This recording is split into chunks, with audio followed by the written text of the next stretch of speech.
Hello guys, in this video I'm going to show you how to fix this issue on Android. App was denied access. Access to this permission can put your personal and financial info at risk.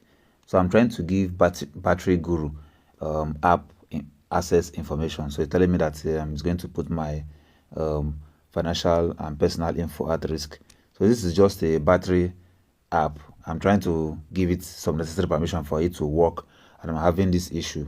As you can see right here, usage access. When I click grant permission, it takes me to app with usage access. When I try to permit usage access, it tells me app was denied access. So in this video I'm going to show you how to fix this issue.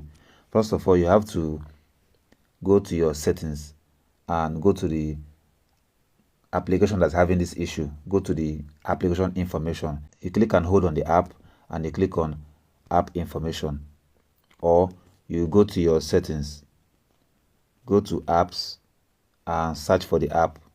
Click on it. It will show you all the details about the application. Now what you have to do here is to click on the three dots at the top right corner. Click on allow restricted settings. It's going to ask you for your password or your fingerprint or your face ID. Just continue and click on OK.